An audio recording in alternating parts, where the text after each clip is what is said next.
नमस्कार, मैं हूं आपके साथ पूजा दुबे। एमपी भारत देख रहे हैं आप। बुलेटिन की शुरुआत करेंगे, लेकिन सबसे पहले एक नजर हेडलाइंस की ओर। बंग समाज का समर्थन पाने प्रदेश गृह मंत्री नरोत्तम मिश्रा पहुंचे जबलपुर। बंगाल में हुए हमले का बीजेपी उठा रही फायदा। जबलपुर पहुंचे नरोत्तम मिश्रा ने कांग्रेस सरकार पर कसा तंज। बोले, दिग्विजय सरकार में था गुंडा राज। विधायक रामलाल मालवीय का घटिया दौरा। नवनिर्मित धव गौशाला और नल जल योजना का किया लोकार्पण। स्कूल शिक्षा मंत्री इंदर सिंह का बड़ा बयान। परिजनों से स्कूल फीस तय सीमा से ज्यादा लेने पर होगी कार्रवाई। पश्चिम मध्य रेलवे वरिष्ठ अधिकारी शैलेंद्र कुमार सिंह ने किया दमोह रेलवे प्रांगण का निरीक्षण। 2024 तक काम होगा पूरा।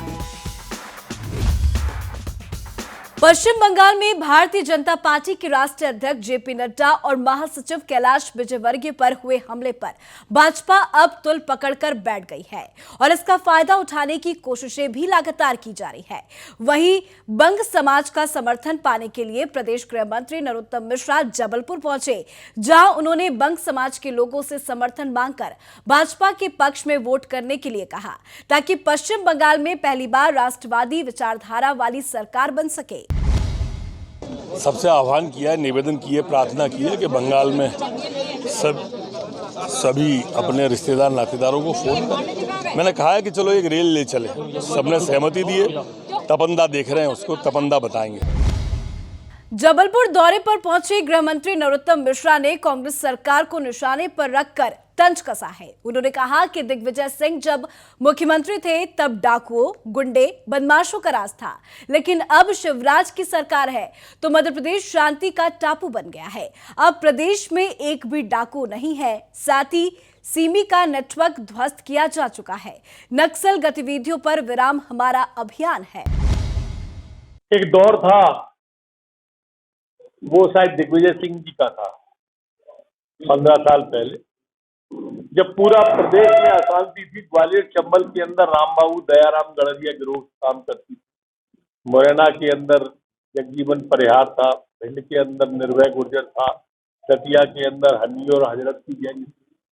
हम आ जाते थे जब रीवा सतना में तो ठोकिया की गिरोह मिलती थी। मालवा में चले जाए तो सिमी का नेटवर्क था, और बालाघाट में चले जाएं तो नक्सलाइट गतिविधियां थी। लकीराम कामरे परिवहन मंत्री दिग्विजय सिंह के, उनके घर में घुस के नक्सलियों ने हत्या कर दी। एक वो दौर था और एक ये दौर है।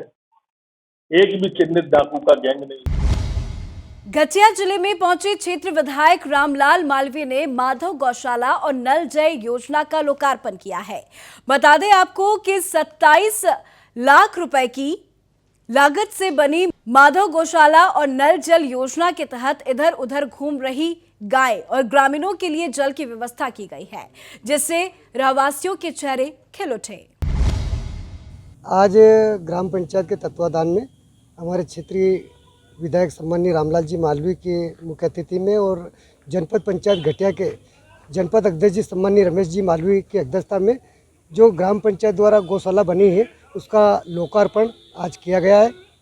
इसमें जो हमारे गांव में जो है आवारा पशु जो है, गाय है, उनको उसमें पाला जाएगा। घटिया में पिछले साल हम लोगों ने जो गौशाला मध्य प्रदेश में प्रत्येक ग्राम पंचायत में गौशाला बनाने का निर्णय सरकार ने लिया था, उसी के अनुरूप आज हम लोगों ने घटिया मुख्यालय पे ग्राम पंचायत घटिया द्वारा आयोजित ये जो निर्मित गौशाला का अभी लोकार्पण हम लोगों ने किया है। हम चाहते हैं मध्य प्रदेश में ये जो गौमाता सड़क पे घूमती है, उनके लिए इस प्रकार की गौशालाएँ बनकर तैयार हुई है।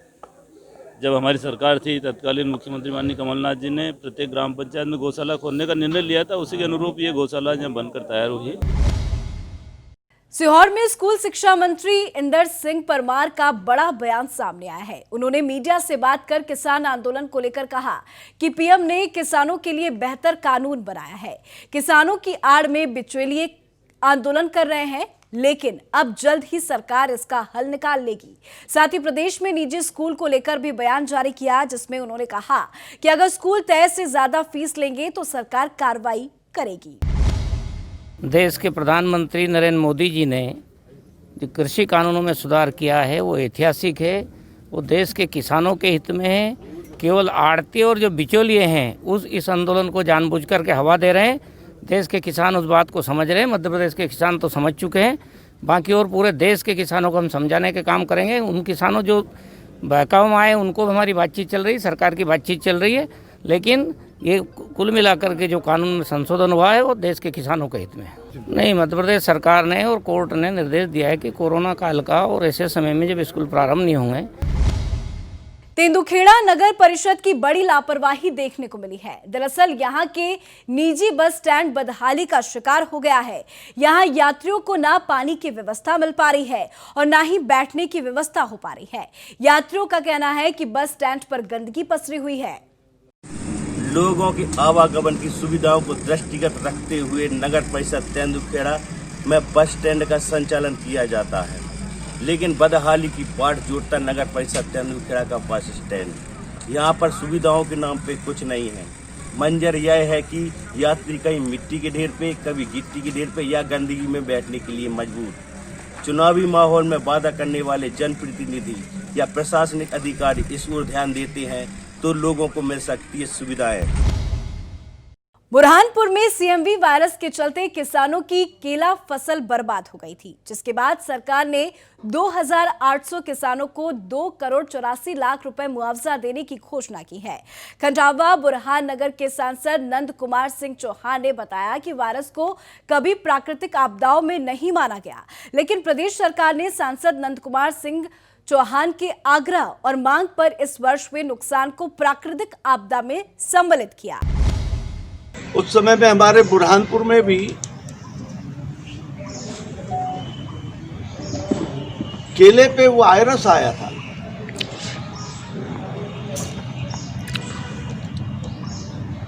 सीएमवी वायरस,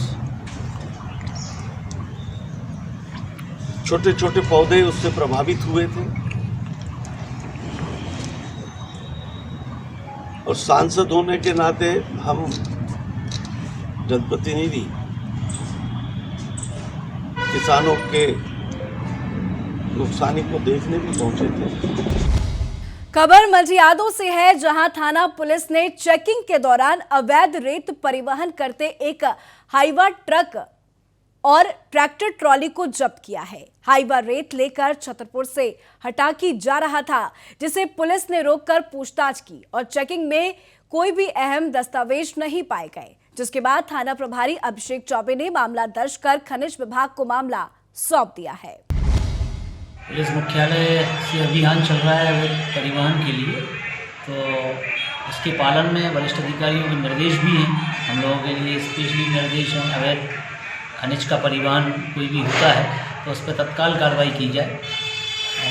तो अभी थाना मड़िया 2 में हमने एक डंपर और एक ट्राली रेत का ट्रैक्टर जो है नई ट्राली के जब्त किया है और लगातार हम इसी उसमें हैं कि किसी भी तरह हम ज़्यादा से ज़्यादा अवैध परिवहन पे, अवैध उत्खनन पे कार्रवाई करें। खबर दमोह से है। रेलवे स्टेशन की सुरक्षा व्यवस्था को देखते हुए जबलपुर पश्चिम मध्य रेलवे के वरिष्ठ अधिकारी शैलेंद्र कुमार सिंह ने दमोह जाकर रेलवे प्रांगण का निरीक्षण किया और साथ ही वहां की सुविधाओं का जायजा भी लिया। नहीं, देखिए ऐसा है कि बेसिकली अभी जैसे सबसे बड़ी सौगात यही होगी, जैसे धीरे धीरे कोरोना का असर कम होगा तो जो गाड़ियाँ, पैसेंजर गाड़ियाँ, कोचिंग गाड़ियाँ बंद थी वो धीरे धीरे करके चलेंगी। तो यही है, बाकी तो खैर जो पैसेंजर इम्यूनिटी का काम है, जो ज़रूरत है उसके हिसाब से सैंक्शनड है और वो सब होंगे। बता दें आपको कि दमोह जिले से निकलने वाली ये तीसरी रेलवे लाइन है। इसने 34 किलोमीटर का रूट तय किया है और साथ ही मार्च 2024 तक काम पूरा होने की संभावना जताई जा रही है। सिंगरौली से खबर है, जहां की चितरंगी तहसील के एक पंचायत गांव आमा पटरी के लोग बिजली, पानी और रोड की समस्या से काफी ज्यादा परेशान हैं। साथ ही गांव वालों का कहना है कि हजारों साल बीत गए पर आमा पटरी में किसी भी तरह का विकास नहीं हो पाया। साथ ही रोड की समस्या से आने जाने से बहुतों को परेशानियों का भी सामना करना पड़ रहा है। लेकिन हमारे गाँव में सर अभी तक रोड पीसीसी नहीं बनी हुई है और न तो पुलिया का निर्माण हुआ है, न तो बिजली आज तक हम रोड भी लोगों नहीं के बनाई यहाँ गई है। बिजली एकदम नहीं पहुँच पा रही है। रोड की समस्या हम लोगों की बस्ती में सर अभी तक कुछ भी नहीं, बहुत बड़ी समस्या है बहुत सर। बड़ी समस्या है। न बहुत तो बड़ी समस्या है। हरिजन बस्ती पूर्वी टोला में है अपने पास रोड की सुविधा आने जाने की, न तो पश्चिम में अब आप देख ही रहे हैं कि क्या स्थिति। इसी के साथ एमपी भारत खबरों में फिलहाल इतना ही। तमाम खबरों के लिए देखते रहिए एमपी भारत। नमस्कार।